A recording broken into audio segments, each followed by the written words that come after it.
Buenos días, buenas tardes, buenas noches, dependiendo de la hora en la que ven el video. El tema que se aborda es reacciones químicas de descomposición. La presento yo, su servidor, el ingeniero Carlos Alberto Donosa Caro. Vamos a empezar. Tenemos que la descomposición se identifica como la ruptura de moléculas en un procedimiento que da lugar a otras moléculas más pequeñas o átomos más simples, ¿verdad? Esta puede producirse de manera espontánea o provocada por ciertos factores externos que promueven la descomposición de las moléculas en sustancias de bases químicas más simples. Eh, para representar todo esto que les leí, aquí tenemos eh, esta formulita, ¿sí? Tenemos que AB es el compuesto y que se va a disociar en A más B. A siendo el catión positivo y B siendo el anión negativo, ¿sí? O sea que ya recordemos que tenemos un compuesto positivo y un compuesto negativo, ¿sí? Pero en vez ahora de formar eh, un compuesto, se va a disociar en los elementos que lo conforman, ¿sí? Y van a decir, ¿cómo es posible esto? Pues ahorita vamos a verlo. Aquí está un ejemplo que sería prácticamente la disociación hidrolítica del agua, ¿sí? Aquí tenemos que la molécula del agua se conforma de H2O, ¿verdad? H2O es dos átomos de hidrógeno con una de oxígeno. Y aquí en esta imagen se representa el oxígeno como rojo, el puntito rojo, y los átomos de hidrógeno con puntito azul, ¿sí? Cuando está, pues, el agua, digamos, completamente unida, van a estar unidas varias moléculas de agua por puentes de hidrógeno. Aquí está un poquito más representado, pero lo que pasa aquí es que los hidrógenos se juntan con la carga negativa del oxígeno y eso se juntan con puentes de hidrógeno, generándose como una tipo estructura, pues, que le da ya vida o que le da ya conformación al agua como la conocemos. Esta agua, cuando se le invierte o se le añade una carga positiva o negativa, lo que va a hacer es que se va a empezar a disociar, ¿sí? Entonces, de ser un compuesto unido por puentes de hidrógeno, se va a separar así por moléculas de agua únicamente, por moléculas de H2O, ¿sí? Estas moléculas de H2O, lo que van a hacer después, se van a todavía a romper más, generándose eh, iones de hidrógeno y iones de oxígeno, ¿sí? La fórmula que representa esta reacción de descomposición sería la siguiente. Aquí tenemos el agua, ¿sí? Que se va a disociar en hidrógeno y oxígeno. Estos dos van a ser diatómicos, ya que son gases, ¿verdad? Y como se van a disociar a la atmósfera y no se van a disolver en ninguna otra sustancia, pues se tiene que poner su diatomicidad. Y pues para dejar este, esta explicación más entretenida, les quiero compartir el siguiente título de video para que lo investiguen en internet y vean prácticamente de qué estoy hablando. Se llama el video Electrólisis del agua, descomposición del agua mediante electricidad. Esa la pueden buscar ahí en internet. Igual les voy a pasar el link ahí por WhatsApp para que lo vean. ¿Ok? Y entonces tenemos los tipos de descomposición de compuestos, ¿sí? Tenemos la primera, que es la descomposición espontánea, luego la descomposición térmica, luego la descomposición catalítica y al final la descomposición electrolítica, ¿sí? Y que básicamente en todos estos casos es hacer la ruptura de mi compuesto en átomos que lo conforman. Aquí yo quise representar mm, una de estas en la cual yo adiciono calor para generar la disociación de mi compuesto que esté aquí para así separarlo y obtener lo que yo necesito nada más, ¿sí? Eso sería una descomposición térmica, ¿sí? Que también pues podríamos hacer un ejemplo de una destilación, ¿sí? Pero ahorita voy a explicar cada uno de estos. Y pues bueno, el tema que vamos a ver primero en cuanto a descomposición es la espontánea, ¿sí? Esta pues se da prácticamente en compuestos inestables, que si fueron sintetizados o preparados, pueden sufrir una descomposición más o menos inmediata, en la que se forman sustancias más simples, ¿sí?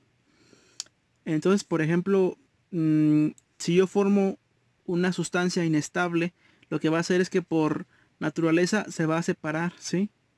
Porque es complicado que se mantenga unida.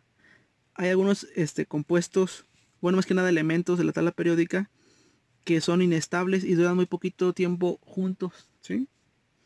Ahí los dejo de tarea para que los investiguen. Eh, Tengo un ejemplo que investigué acerca de esto, de un compuesto inestable que se genera al combinar bicarbonato de sodio con el vinagre, ¿sí? Aquí tengo la fórmula del bicarbonato de sodio y aquí tengo la fórmula del vinagre, ¿sí?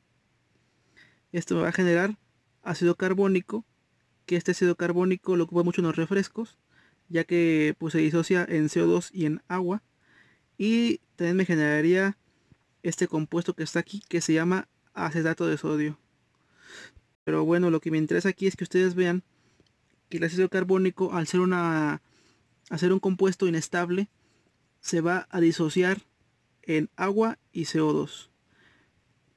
Yo antes, cuando gasificaba de manera natural mis refrescos, o sea que los hacía de manera casera, lo que yo hacía era esta reacción en la cual combinaba mi vinagre con el bicarbonato, y lo que yo quería era que mi gas de CO2 se transfiriera a mi bebida.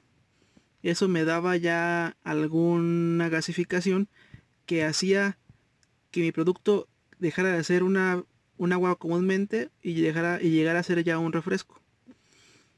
Entonces, básicamente, lo que quiero que ustedes vean aquí es que algunos compuestos son muy inestables y tienden a disociarse, ¿sí? Esto es así como que algo que se da de manera espontánea, ¿sí? O natural, por así decirlo. Y pues bueno, la que sigue es la descomposición térmica. Esta es producida por una temperatura elevada. Aquí tengo un ejemplo en el cual podemos ver esta descomposición, en la cual se calienta el carbonato de calcio, que se conoce como piedra caliza o creta. Se calienta para generar la reacción química siguiente. Este carbonato de calcio se va a disociar en óxido de calcio y en CO2, ¿sí? Al óxido de calcio se le conoce también como cal viva, que es la cal que se ocupa normalmente para, pues para la construcción, podrá ser un uso, pues para las canchas, cuando le pones la cal ahí. También se ocupa ahorita la cal para limpiar eh, áreas que crea uno que estén contaminadas con alguna bacteria o virus. También la cal, por presentar una calidad alta, hace que se mueran fácilmente las bacterias y virus en las superficies. Eh, yo como estuve trabajando un ratito en el OAPAS, aquí en la planta de Santa María, ocupaban la cal también para hacer las limpiezas del agua y hacían que también se precipitaran los coloides del agua cruda para que fuera el agua potable prácticamente. O sea que también la cal todavía la siguen ocupando, que ya es una técnica como que vieja, ocupar cal en el tratamiento de aguas residuales. Pero pues la siguen ocupando aquí en Morelia porque ha dado todavía buenos rendimientos. Hasta todavía ha ido gente, bueno, ha venido gente de otros estados y países a ver cómo se trata el agua aquí en Michoacán.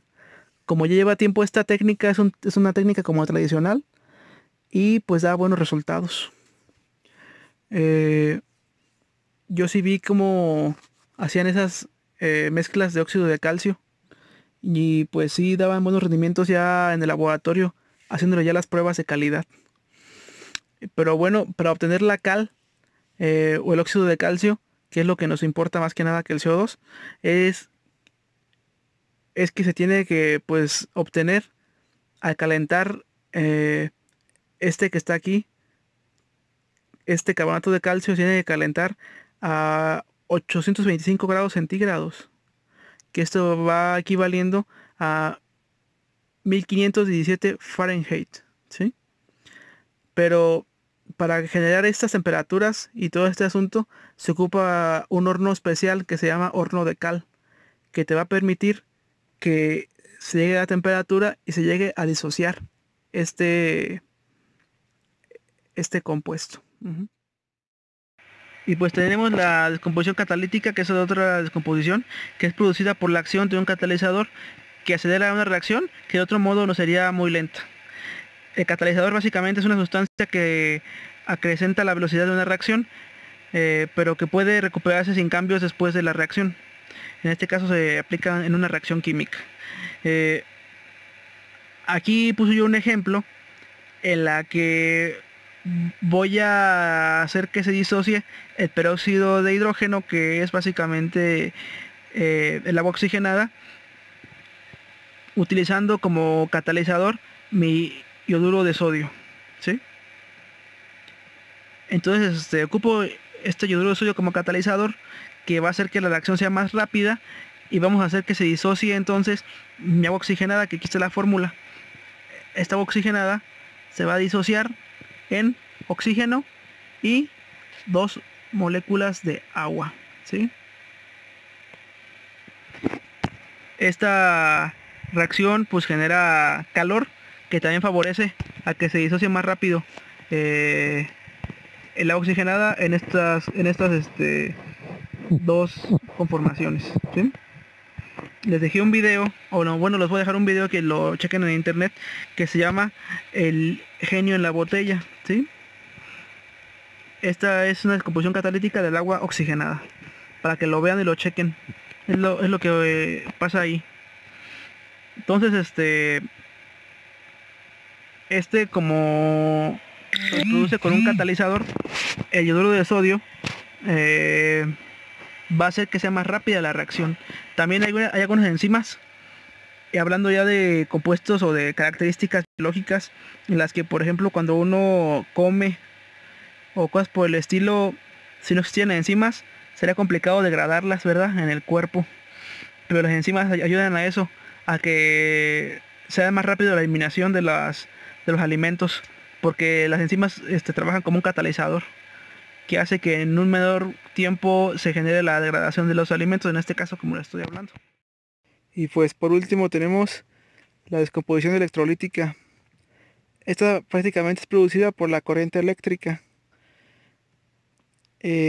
Aquí podemos hacer dos tipos de ese tipo de descomposición eléctrica. Una puede ser en la que yo disuelva un compuesto polar en un solvente polar, ¿sí?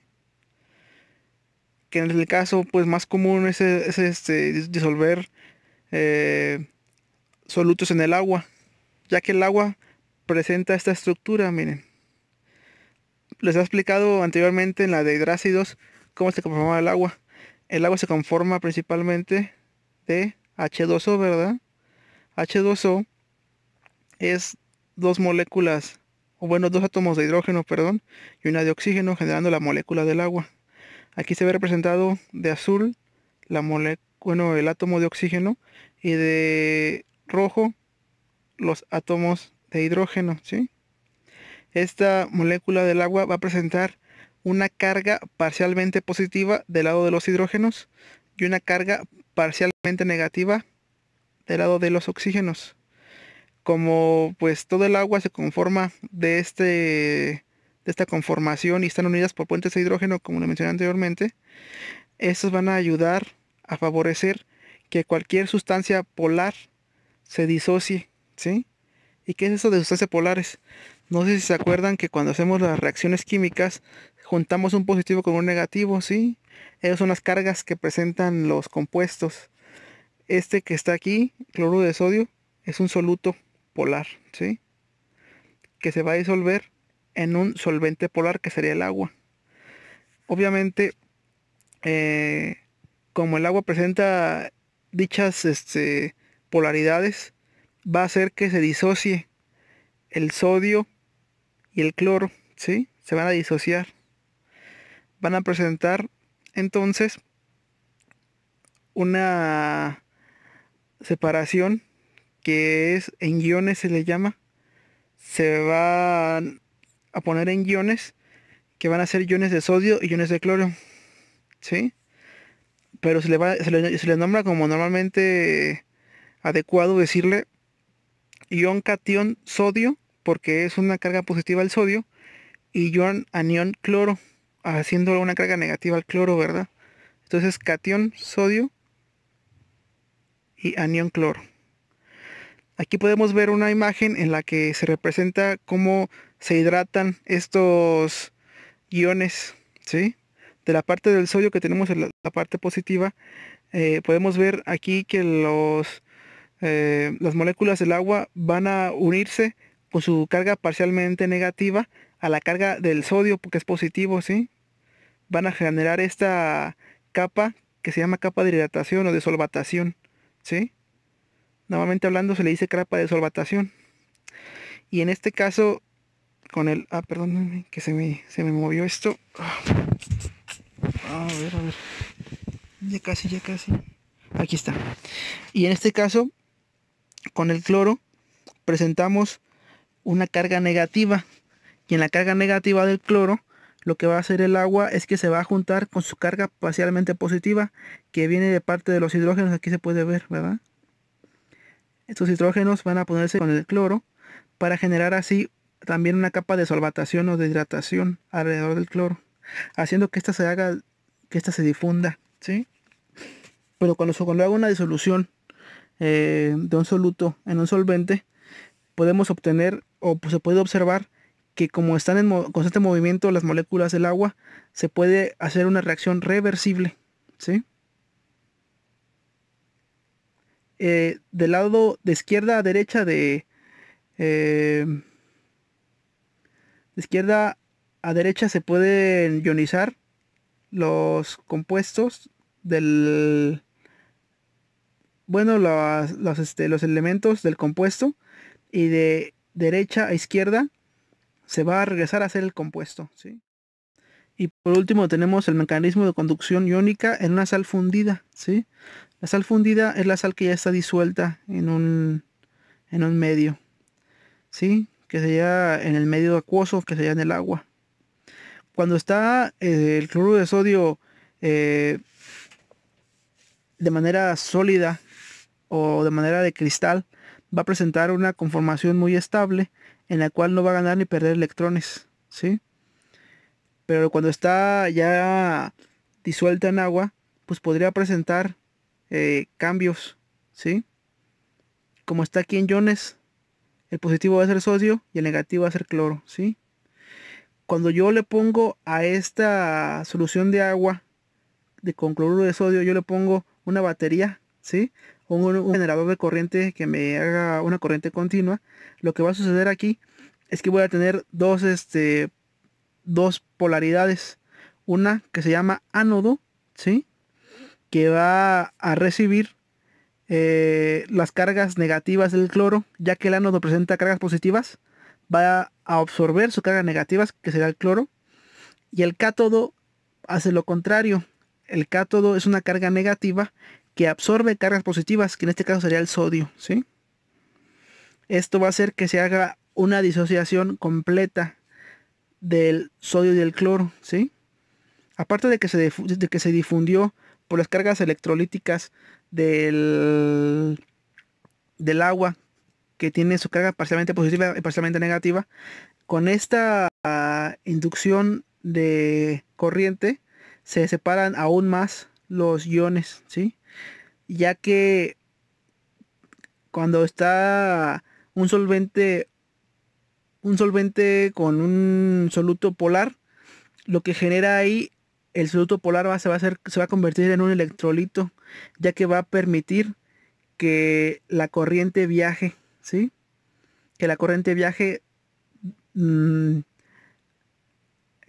viaje dentro de la solución que está aquí presente, ¿sí?